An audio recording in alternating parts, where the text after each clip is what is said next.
Film ini dimulai dengan seorang cowok yang baru lulus kuliah dan lagi cari lowongan pekerjaan yo. Dia ini bernama Yonggi dan sepulangnya dari nyari lowongan kerja, di perjalanan dia nggak sengaja ketemu dengan seorang penjual barang-barang antik. Dan penjual tersebut kemudian menawarkan sebuah kotak antik yang dibilang punya kekuatan misterius yang disebut Pandora Box. Tapi dia harus membukanya pukul 12 malam dan nggak boleh kurang dari itu. Yonggi sebenarnya nggak terlalu percaya ya dengan hal tersebut.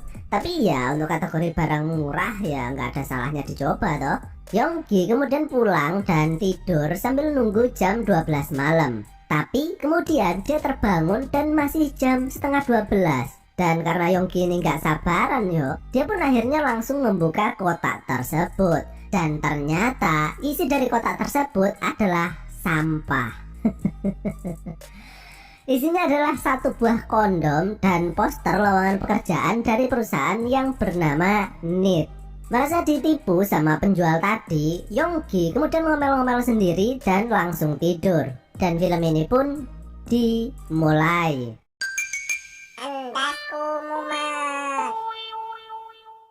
Keesokan harinya, Yonggi mencoba melamar ke perusahaan NIT yang ada di kota tadi. Dan di sini ia kemudian diwawancarai oleh seorang cewek yang cakep dengan pakaian dalam yang meronta-ronta pengen keluar dari tempatnya. Dia ini bernama Tim Jang. Dan Yonggi ini bukannya fokus ke pertanyaan yang dilontarkan oleh Tim Jang, melainkan fokus ke belahan buah-buahan segar yang ada di depannya. Tim Jang yang kemudian melihat tongkat ajaib Yonggi sudah bangun, dia ini pengertian banget loh, dan langsung menawarkan bikang angetnya yang masih kebul-kebul itu. Dan mereka pun melakukan penggenjotan. Pak D kemudian mikir ya, ini sebenarnya wawancara macam apa? Yang lamar jelas banyak kalau kayak gini ya. Tapi ternyata barusan itu cuma halusinasi Yonggi. Dan Yonggi juga agak bingung kenapa barusan dia mengalami hal tersebut. Sebuah halusinasi tapi terasa seperti nyata. Dan di sini dia masih belum tahu kalau itu barusan adalah salah satu efek akibat dia melanggar pantangan membuka kotak tadi. Sepulang dari wawancara, kemudian dia ini punya janjian kencan online gitu. Jadi dia masih belum pernah ketemu sama cewek yang dimaksud. Dan inilah cewek tersebut yang bernama Juyeon. Dia kemudian mengajak Yonggi pulang ke rumahnya. By the way, Juyeon ini menggunakan aplikasi kencan online karena hari ini adalah hari ulang tahunnya. Dan orang tuanya itu mengatakan agar mengundang pacarnya ke acara tersebut. Jadi Yonggi ini ibaratnya dijadikan pacar sewaan gitu. Juyeon kemudian menyuruh Yonggi mandi agar lebih rapi. Tapi di dalam kamar mandinya itu ternyata di bawah handuknya terdapat kain segitiga bermuda yang ketinggalan. Dan dengan segera Yonggi pun menggunakannya untuk mengamplas batangnya. Namun tiba-tiba Juyeon masuk dan melihat kelakuan bejatnya tersebut. Yonggi kemudian keluar dan meminta maaf atas perbuatannya tersebut. Tapi Juyeon bilang bahwa itu tadi bukanlah segitiga bermuda miliknya, melainkan milik ibunya. Setelah Yonggi ganti pakaian yang lebih bagus, kemudian dia menunggu Juyeon ganti pakaian juga. Tapi terlihat Juyeon ini nggak menutup pintu kamarnya dengan rapat, yang membuat Yonggi ini ngowoh melihat bentuk tubuhnya yang semlohe. Dan setelah itu terlihat Yonggi ini sekarang menjadi benar-benar tertarik ya ke sosok Juyeon. Dia ini adalah tipe cewek kalem yang penuh misteri gitu. Mereka pun melakukan kencan dan Juyeon mengatakan apa yang harus Yonggi lakukan untuk berpura-pura menjadi pacar Juyeon agar orang tuanya itu percaya. Tiba-tiba Juyeon ditelepon oleh seseorang dan mengatakan dia harus segera pergi karena ada urusan penting. Dan Juyeon menyuruh Yonggi untuk pulang dulu ke rumah Juyeon.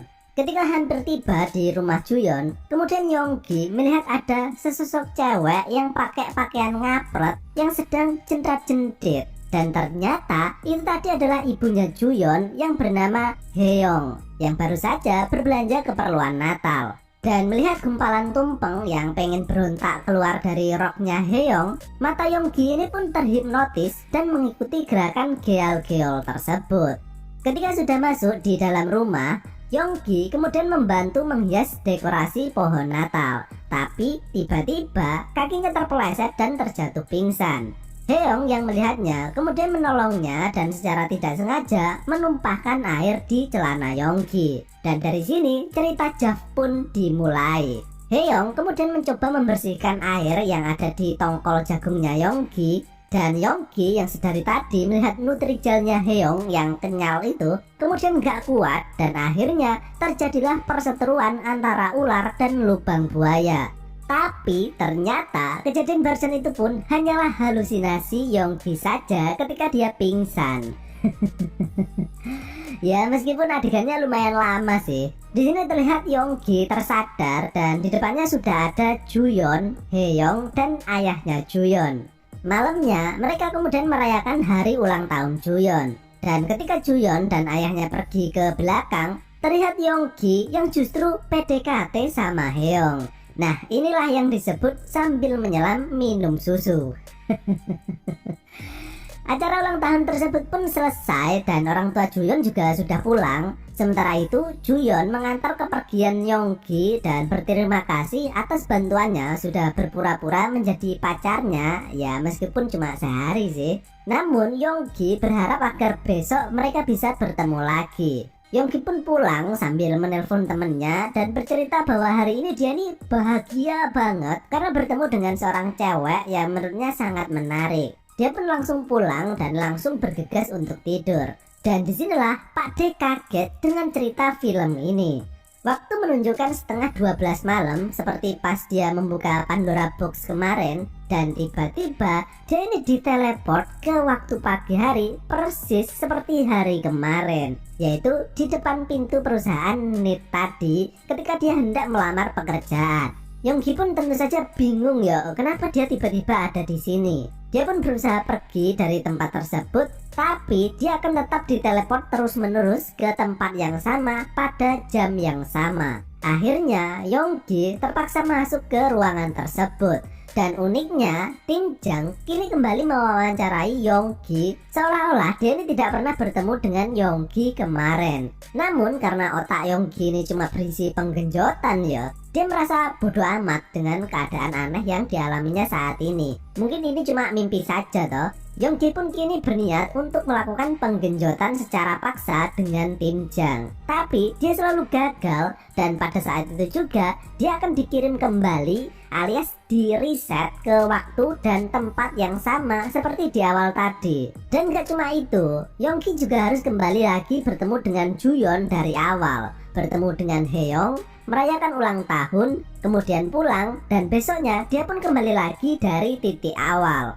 Yonggi pun bingung apa maksud semua ini. Dan ini sebenarnya adalah kutukan dari Pandora Box yang telah dilanggar pantangannya itu, yaitu Yonggi ini terjebak dalam time loop atau muter-muter aja di tempat dan waktu tersebut. Yonggi pun berpikir gimana caranya agar ia bisa terbebas dari kutukan ini. Dia berpikir mungkin ada misi tertentu yang harus ia selesaikan dalam kurun waktu 24 jam tersebut. Dan yang pertama kali muncul di pikirannya adalah mungkin dia harus menggenjot semua cewek-cewek tersebut. Berbekal dari pengalaman sebelumnya, Yonggi ini sekarang hafal semua gerakan dan tingkah laku yang akan dilakukan oleh masing-masing karakter. Sehingga Yonggi pun melakukan semua rencana mesumnya tersebut ke semua cewek yang ada di film ini. Tapi ketika ia pulang, keesokan harinya Yonggi sekali lagi masih tetap di tempat dan jam yang sama. Jadi gampangnya kalau seumpama ini adalah game ya, perusahaan NIT ini adalah awal atau start point, dan setelah pulang dari rumah Juyeon itu adalah akhir atau end point. Dan untuk terbebas dari time loop ini, Yonggi harus menyelesaikan misi yang dia ini nggak tahu apa misinya. Keesokan harinya, entah udah berapa kali ya Denny mengulanginya, pas Juyeon mendapat telepon dari seseorang, kemudian Yonggi meminta tolong kepada temannya untuk mengikuti kemana sebenarnya Juyeon pergi. Dan ternyata Juyeon itu pergi menemui seorang pria dan mereka melakukan transaksi jual beli seperti obat-obatan atau racun gitu.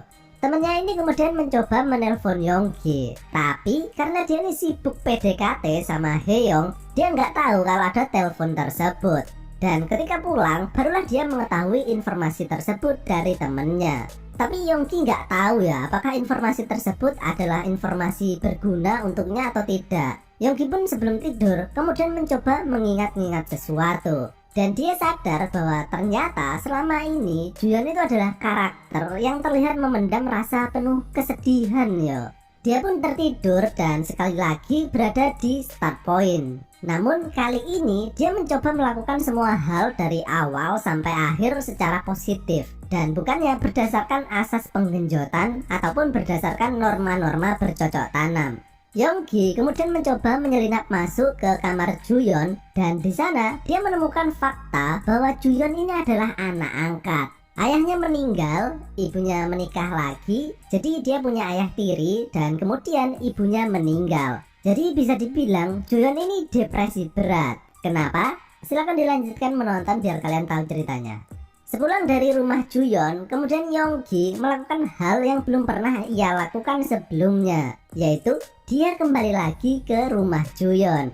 Terlihat tidak ada siapapun di rumah tersebut dan Yongki masuk ke kamar Juyeon dan di sana ia mendapati obat yang dibeli Juyeon dari transaksi COD-an tadi. Tiba-tiba terdengar suara dari bawah. Yongki kemudian bersembunyi di dalam lemari baju dan terlihat Juyeon yang sedang bersama dengan seorang pria dewasa yang berlaku kasar kepadanya. Dan dia ini adalah ayah tirinya yang berotak mesum. Jadi selama ini ayah tirinya ini memaksa Juyeon untuk memuaskan nafsu makannya. Dan Juyeon gak bisa mengatakan hal tersebut kepada siapapun sehingga dia ini depresi banget. Dan ketika Juyeon hendak diperkusi oleh ayah tirinya, dia mendengar ada suara dari dalam lemari. Ayah tirinya kemudian membukanya dan terlihat Yongki yang ketakutan. Yongki pun langsung dihajar oleh ayah tirinya dan kemudian hendak ditikam menggunakan pisau. Tapi tiba-tiba dari belakang Juyeon memukul kepala ayah tirinya tersebut. Setelah tersadar, terlihat Juyeon yang sudah bersiap-siap menusuk ayah tirinya. Namun Yongki kemudian melarangnya dan mengajaknya untuk pergi dari tempat tersebut.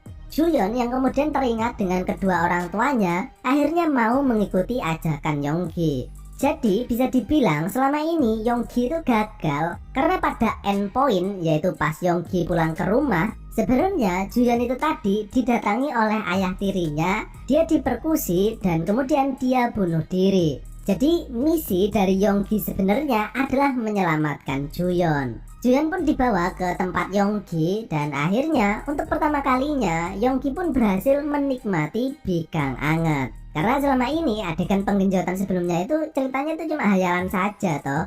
Keesokan harinya Yongki kembali terbangun, tapi kali ini terlihat Juyeon yang benar-benar ada di sampingnya. Yang artinya Yongki ini telah terbebas dari kutukan tersebut. Dan film ini pun berakhir.